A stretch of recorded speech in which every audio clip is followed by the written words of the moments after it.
Donald Trump ne s'est pas contenté d'une pique diplomatique ordinaire. Lors d'un discours devant des responsables républicains, il a choisi l'humiliation publique comme outil politique, affirmant qu'Emmanuel Macron l'aurait supplié de ne pas imposer de droits de douane, allant jusqu'à accepter selon lui de tripler le prix des médicaments en France pour satisfaire Washington. Cette déclaration, brutale, théâtrale, presque provocatrice, n'est pas un simple trait d'humour trumpien. Elle soulève une question centrale qui dépasse la personne de Macron et touche directement les citoyens français. Est-ce que cette scène révèle quelque chose de plus profond sur la position réelle de la France, sur la souveraineté économique, sur le poids des lobbies et sur la manière dont les dirigeants parlent du peuple quand les micros sont censés être éteints?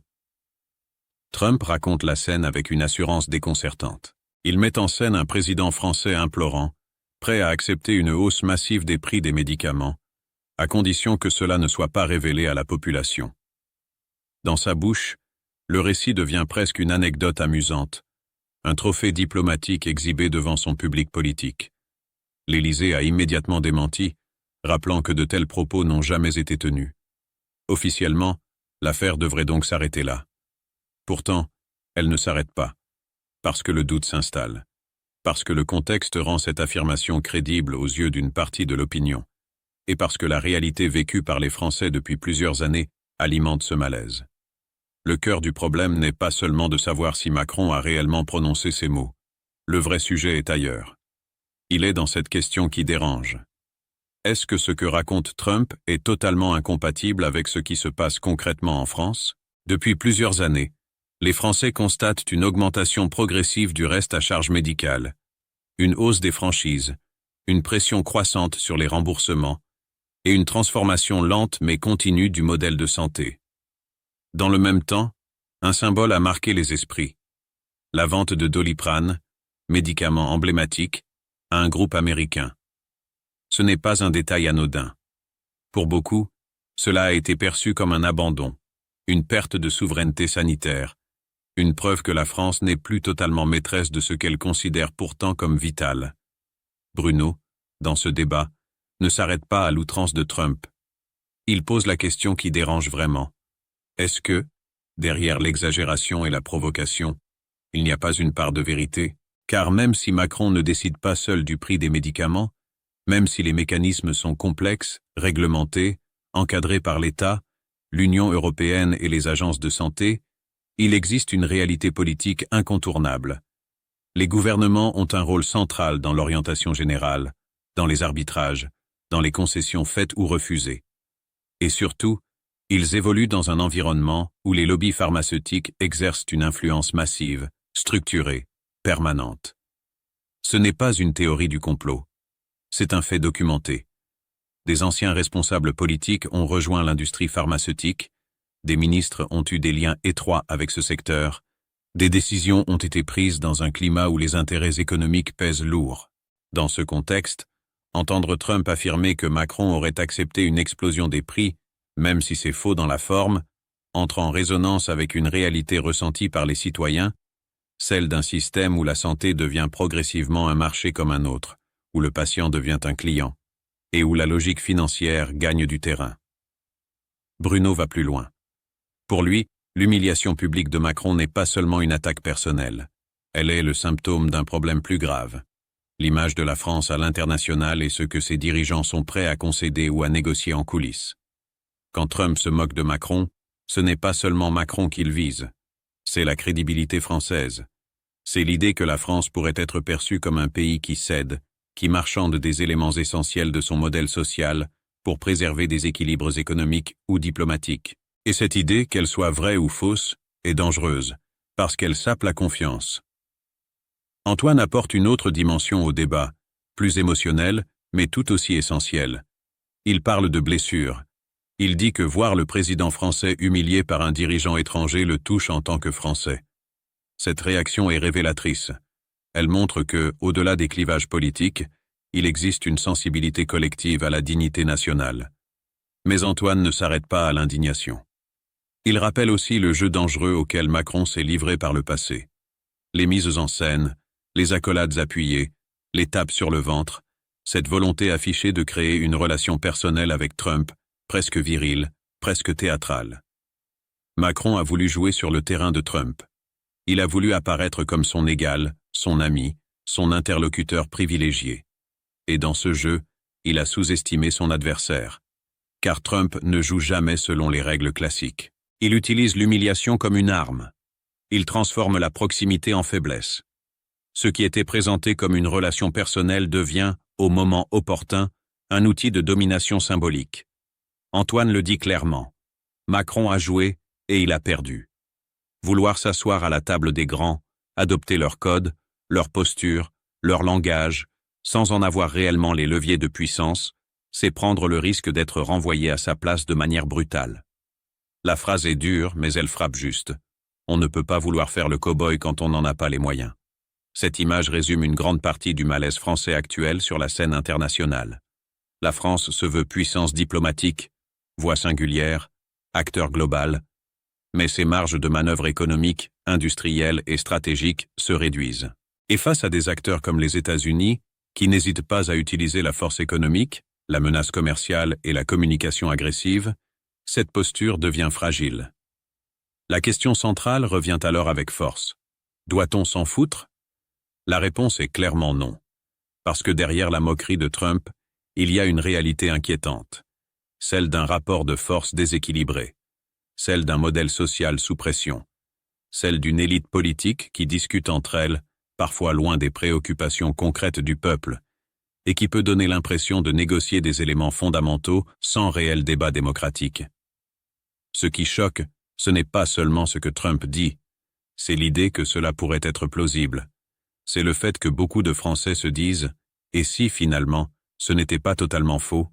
Cette suspicion est le véritable danger, car elle révèle une rupture de confiance profonde entre les citoyens et leurs dirigeants. Une rupture alimentée par des décisions passées, par des renoncements, par des symboles forts comme la vente d'entreprises stratégiques ou la dépendance accrue à des acteurs étrangers dans des secteurs clés comme la santé. Cette affaire Trump-Macron est donc un miroir. Un miroir brutal, déformant, mais révélateur. Il oblige à se poser des questions essentielles. Qui décide vraiment? Au nom de qui? Et jusqu'où peut-on aller dans les compromis sans trahir l'intérêt général? Ce n'est pas une querelle d'ego entre deux présidents. C'est un signal d'alarme sur la place de la France dans le monde, sur la fragilité de son modèle social, et sur la nécessité de repenser la manière dont le pouvoir s'exerce, se négocie et se raconte. Et si Trump se moque aujourd'hui, ce n'est peut-être pas seulement parce qu'il est Trump. C'est peut-être aussi parce qu'il sent une faiblesse. Et en géopolitique, la faiblesse perçue est toujours exploitée. La suite logique de cette affaire, c'est la question de la souveraineté réelle. Pas celle qu'on proclame dans les discours, mais celle qui s'exerce concrètement. Quand Donald Trump affirme, vrai ou faux, qu'il peut influencer indirectement le prix des médicaments en France, il ne parle pas seulement d'Emmanuel Macron. Il parle d'un système mondial où les États-Unis utilisent leur puissance économique comme une arme stratégique. Le médicament, la santé, la logistique pharmaceutique, ce ne sont plus seulement des sujets sociaux. Ce sont des leviers géopolitiques. Et la France, malgré son discours d'indépendance, est profondément intégrée à ce système. Dans les faits, le marché mondial du médicament est dominé par quelques géants, majoritairement américains ou liés à des capitaux américains. Les brevets, la recherche, la production de principes actifs, les chaînes d'approvisionnement, tout cela crée une dépendance structurelle. Même si Paris fixe officiellement les prix, même si les autorités sanitaires négocient, elles le font dans un cadre contraint. Quand un acteur comme les États-Unis décide de modifier les règles du jeu, d'imposer des droits de douane, de faire pression sur les brevets ou sur les exportations, les conséquences se répercutent mécaniquement ailleurs. Trump le sait. Et il le dit à sa manière, brutale, provocante, presque caricaturale. C'est là que la déclaration devient intéressante politiquement. Elle n'est pas seulement destinée à ridiculiser Macron. Elle envoie un message à tous les alliés.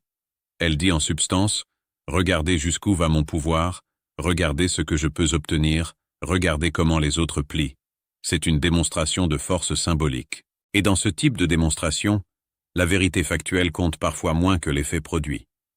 Que Macron ait dit ou non ces mots, peu importe pour Trump. Ce qui compte, c'est que son public y croit. et que les dirigeants étrangers comprennent qu'ils peuvent être exposés, humiliés, instrumentalisés. Au-delà du cas français, cette scène révèle une transformation plus large des relations internationales. On n'est plus dans la diplomatie feutrée, dans les communiqués calibrés, dans les désaccords polis. On est dans une diplomatie de l'humiliation, du rapport de force assumé, de la communication brute. Trump n'invente pas cette logique, mais il la pousse à l'extrême. Et les pays qui ne s'y adaptent pas se retrouvent déstabilisés. La France, avec sa tradition diplomatique, son attachement au multilatéralisme et à l'image, se retrouve particulièrement vulnérable dans ce nouveau jeu. Mais la responsabilité n'est pas uniquement extérieure, elle est aussi interne. Si les propos de Trump trouvent un écho, c'est parce que le terrain est déjà fragilisé. Les réformes successives, les concessions économiques, la perception d'une élite déconnectée, tout cela nourrit l'idée que des décisions importantes peuvent être prises sans réelle consultation populaire. Quand les Français voient leurs dépenses de santé augmenter, quand ils entendent parler de franchise médicale, quand ils constatent que des médicaments autrefois produits localement sont désormais contrôlés par des groupes étrangers, ils établissent un lien. Même s'il est parfois simplifié, ce lien est politiquement puissant. C'est là que le débat sur l'humiliation prend un autre sens. Ce n'est pas seulement Macron qui est humilié. C'est l'image que les citoyens se font de leur propre souveraineté. Voir un président étranger se moquer ouvertement du chef de l'État français, c'est aussi ressentir une forme de déclassement collectif. Antoine l'exprime bien quand il parle de blessure. Cette blessure n'est pas seulement symbolique. Elle touche à la dignité nationale, à l'idée que la France compte encore, qu'elle peut tenir tête, qu'elle peut dire non. Mais pour tenir tête, encore faut-il en avoir les moyens. Et c'est là que le constat devient plus dur. La France a des atouts, mais elle a aussi perdu beaucoup de leviers. Désindustrialisation, dépendance énergétique passée, dépendance pharmaceutique, contraintes européennes, dettes élevées. Tout cela limite la capacité à affronter frontalement des puissances comme les États-Unis. Trump le sait, et il en joue. Il teste les limites, il provoque, il observe les réactions. Et quand il voit que la réponse est faible ou purement symbolique, il enfonce le clou. Cette affaire pose donc une question stratégique. Comment un pays comme la France peut-il encore défendre son modèle social dans un monde dominé par des logiques de puissance brute? La réponse ne peut pas se limiter à l'indignation ou au démenti. Dire « c'est faux » ne suffit pas. Il faut aussi montrer, par des actes, que certaines lignes ne sont pas négociables. La santé en fait partie. Si les citoyens ont le sentiment que leur accès aux soins peut devenir une variable d'ajustement dans des négociations commerciales internationales, la rupture de confiance s'aggravera. Dans ce contexte, le silence relatif de l'Union européenne est également frappant, car ce qui est en jeu dépasse la France. Si un président américain peut se vanter d'influencer les prix des médicaments dans un pays européen, c'est toute l'autonomie stratégique de l'Europe qui est questionnée. Or, l'Europe peine encore à parler d'une seule voix sur ces sujets. Les États restent fragmentés, les intérêts divergents, et cette division est exploitée par les grandes puissances. La scène racontée par Trump devient alors un symptôme. Le symptôme d'un monde où la loi du plus fort revient au premier plan, où les alliances sont conditionnelles, où la morale et le droit passent après l'intérêt. Dans ce monde-là, l'image compte autant que la réalité. Et perdre la bataille de l'image, c'est souvent perdre une partie du rapport de force réel. Ce qui inquiète Bruno et ce qui devrait inquiéter beaucoup de citoyens, c'est cette impression que la France est en train de vendre des morceaux d'elle-même, lentement, sans grand débat. Pas seulement des entreprises, mais des principes. La santé, l'éducation, l'énergie, tout devient potentiellement négociable. Et quand un dirigeant étranger s'en amuse publiquement, cela agit comme un révélateur brutal. Antoine a raison sur un point essentiel. Macron a voulu jouer sur le terrain de Trump. Il a voulu montrer qu'il pouvait parler d'égal à égal, utiliser les mêmes codes, la même proximité. Mais Trump n'est pas un partenaire classique. Il transforme chaque relation en rapport de domination. Ce qui est perçu comme de la camaraderie devient, le moment venu, une arme. Et dans ce jeu, celui qui a le plus de leviers gagne presque toujours. La leçon de cette affaire n'est donc pas seulement personnelle ou circonstancielle. Elle est politique et stratégique. Elle invite à repenser la manière dont la France se positionne face aux grandes puissances. À se demander si la stratégie de la séduction et de la proximité suffit, ou si elle expose à des humiliations calculées. À réfléchir sérieusement à la reconstruction de véritables capacités d'autonomie, notamment dans des secteurs clés comme la santé, car au final, la question n'est pas de savoir si Trump dit vrai ou ment. La vraie question est, pourquoi ces propos paraissent incrédibles à tant de gens? Et tant que cette question restera sans réponse claire, tant que les actes ne viendront pas contredire les paroles, ce type d'humiliation symbolique continuera. Et avec elle, le sentiment que la France, malgré ses discours, n'est plus totalement maîtresse de son destin. En définitive, cette séquence dépasse largement une simple phrase ou une provocation de plus. Elle révèle un déséquilibre profond, un monde où la puissance s'exhibe sans complexe et où les nations qui n'assurent plus pleinement leur souveraineté deviennent vulnérables aux humiliations publiques. Que les propos soient exacts ou exagérés importe moins que l'effet produit. Le doute s'installe, la crédibilité vacille, et la confiance des citoyens s'érode. Cette affaire rappelle une vérité essentielle. La dignité d'un pays ne se protège pas par des démentis, mais par des actes forts, une vision claire et la reconquête de leviers stratégiques. Sans cela, les paroles des autres continueront de peser plus lourd que les nôtres, et l'histoire retiendra non pas ceux qui ont protesté, mais ceux qui ont su reprendre le contrôle de leur destin.